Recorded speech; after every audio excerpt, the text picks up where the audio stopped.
Welcome back to the shed. So, I can't remember where I left you off at. I've got this all plumbed in now. I've got the lever valves off there for the balanced cold and the balanced hot. So the cylinder is filled up and all tested. I've got all that sorted. I've used that as a little drain point, so that can drain the cylinder. That's a secondary drain off in case whatever it was there. I'm going to use it in case that gets messed up. I don't know. I just used it. So what I've done since then, I've put this in. I'm sure I've showed you that pressure reducing valve coming through there. I popped this on. I know there's one here, but that was essentially for not for this, because this is up to 8.4 bar, I believe, and we've only got 4 point something in the system. But as you can see, I had to feed my mains water backup box. I didn't know what the max pressure rating was for that, so I thought, to be safe, I'm going to pop one on. So it hasn't hurt. We popped it on. It's in. You can see that's just a bit of a temporary bit of HEP run over to that toilet, which I'm going to be ripping out, and I'm going to be fitting this in a second. So this is the ROCA Duplo WC, and I'm going to do a little installation video on this, show you how we're going to get done. So it's a bit different to how I normally do things, because in here I'm just going to get it all ready and then come in and screed it afterwards. Normally I'd have all the screed done and then I'll do it, but we're just doing things a bit differently in this one. Essentially, we want to keep it block and beam for as long as possible, just for all the foot traffic from outside. So I just want to get as much done in here as I can, and then we can screed it afterwards and tile it, etc. A little bit later on. But what else I've got? So I've just got this done. So 22's dropped down towards the bath, but it's like a bath shower mixer filler here. Thermostatic, because obviously new builds have to be thermostatic, so they just sit out at 150 across here. Now you might notice I've put it off center. What we're doing here is I'm having a bath. It's only 700 by 1600, so up to here.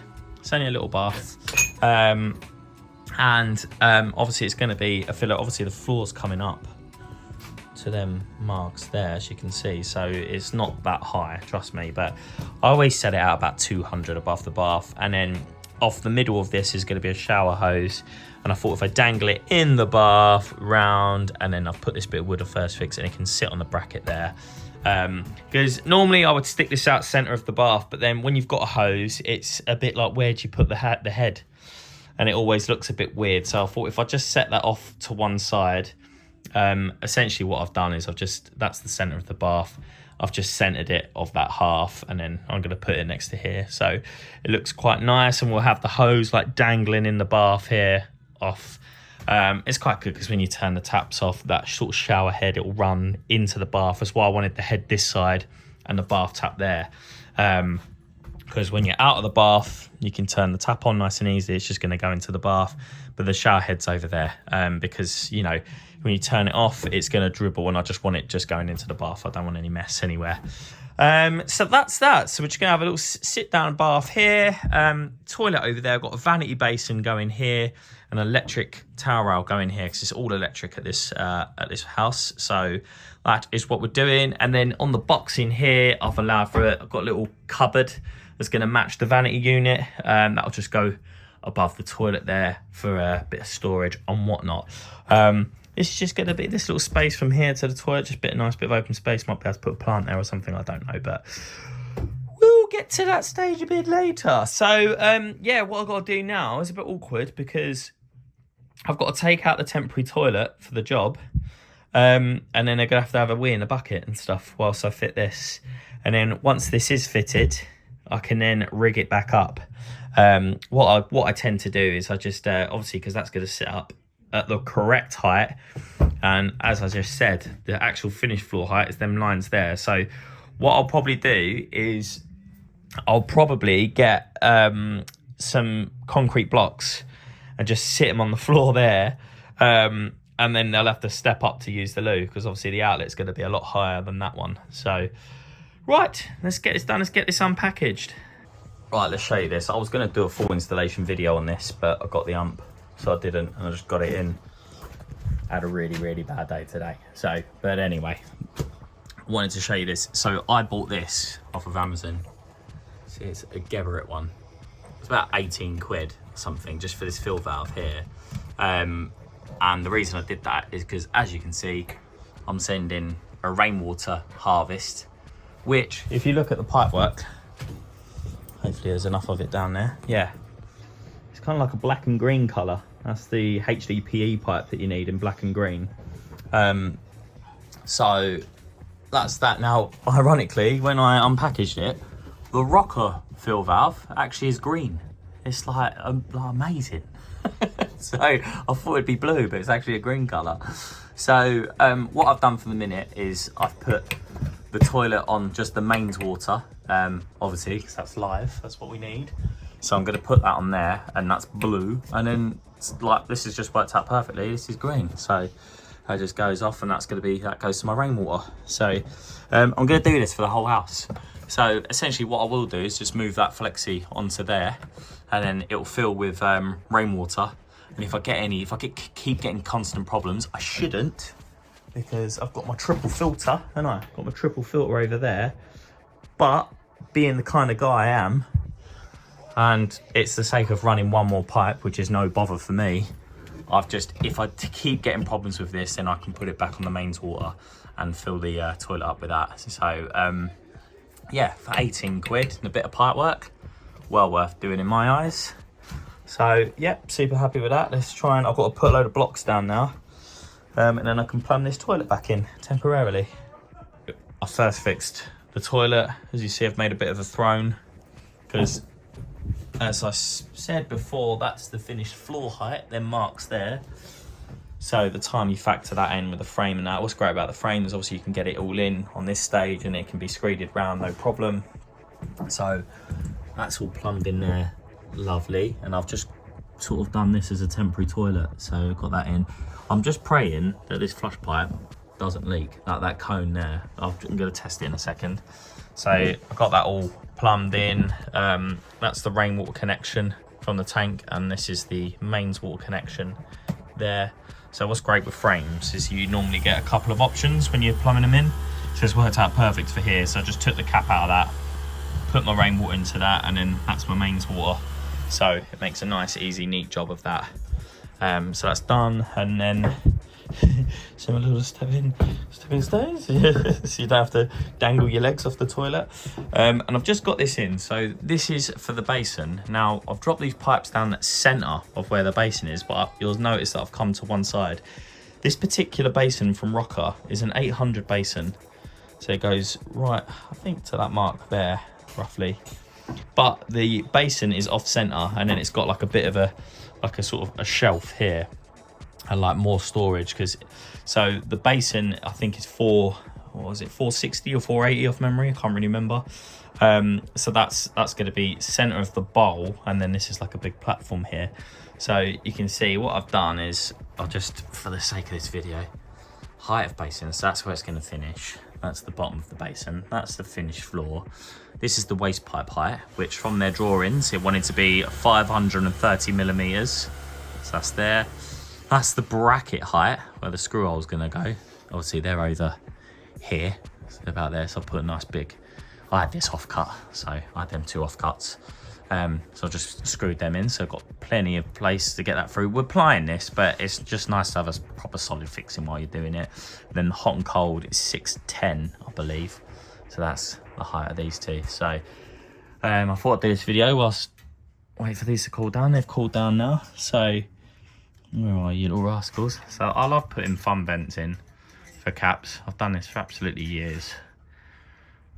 What it means is, one, when you're relieving the pressure, when you've got it all, you see how I've plumbed this in. Let me show you.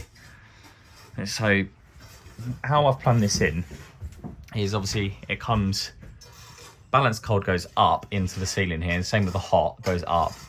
And you'll see it goes sort of uphill slightly, then drops into this pipework.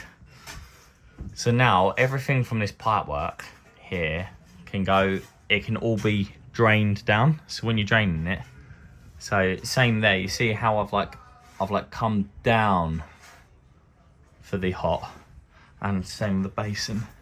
So I've come down with it, I haven't gone up with it, and it just means that it's always gonna just fall out and drain out So obviously when it comes to second fixing this, when I turn the water off, it's just a nice easy way to, like, I'll get a bucket under there or something, I'll just open them up, drain it into the bucket. And then also when the tilers are tiling, you know, I've put a lot of effort into that, to making that exactly right. Especially with the this, if you're using a shower quick fix kit, you don't want a great big hole around the pipe, because in quick fix kits they come with like a screw hole either side. So sorry, I'm even filming it. So they come with a screw hole either side like that. So if you've got a great big hole, when you try and drill your hole through, you're basically just hitting the edge of the tiler's big hole, because he's had to go around a speed fit cap. So if you give them nice and neat one like that, they slide it over a decent tiler. Oh, what an action. And then when you drill your tile either side of it, it's not going to ping out. And then obviously, look, good fixings all the way through there. So I use these instead of speed fit caps when it comes to tiling, you know, just makes sense. Then they're cheap as well, and if you're that bothered, you can reuse them. 9 times out of 10, when I cut this back, I'll just hold on to these and reuse them somewhere. They always get used. So that's that all ready to go. Obviously I put that bit of batten in there, that's another offcut. Screwed that up, one that's supporting the waist underneath, as you can see it's slightly on the wonk. Obviously two, when I'm fixing bits, applying that, it's a bit of fixing at the bottom there, so a bit of a double purpose there. So now I'm going to turn this on. Shall we do it together? See if I get any leaks. How you doing this? So that toilet's off, capped, outside tap's off. Right, let's go. We'll do the cold first, shall we? Fucking on, I need a shock arrestor on this.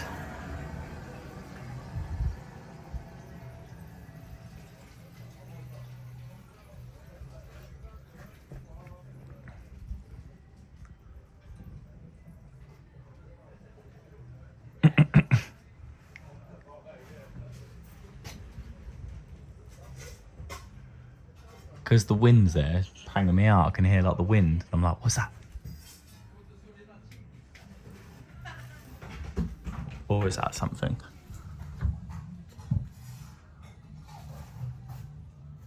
No, it is the wind. Yeah, okay, it's the wind. Whew. Okay. Mate, you're not a plumber if you don't prang out about things like that. Turn that away. Right. Looking good there. Right. Hot time.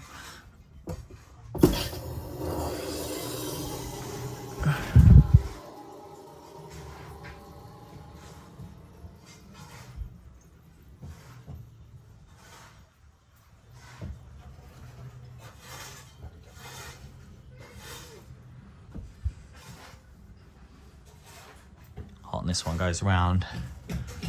Is round. Drops down for my outside tap there. Nice, use that. Okay, I think that's good. So now next, I think I can do this without having to open that. Hopefully that's just the right size.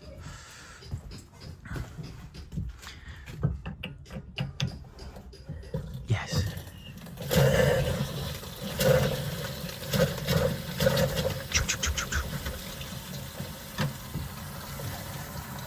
So I like to do that on these. I get these female line end feed, and because obviously the isolator's inside and this is all going to get boxed in, so I always like to pre-solder a piece in like that, and then I make it in with a bit of liquid PTFE, and then obviously just solder that afterwards. Right, we're doing well. Can't see any leaks yet, which is good. So the only annoying thing is now is this flush cone. Now, I've bung this on temporarily. This is an old pan I had from another job. Where is it? There it is. I've got to pray that that doesn't leak. This here, because this is from out the packet. So we'll see in a second. I know the here we go. I know the outlet's going to be fine. Right, what one are we? This one here, I think. These please, please, please. Oh, get in. Decent. So that's it, so that's all plumbed in. So I've even fixed it down so no one messes with it. We've got a little flushing back to our temporary, permanent toilet there. I'm happy with that. So that's really good. So I've got my little bath waste in under here, in case you didn't see. I've just bought this morning because it's a bit of a grim day.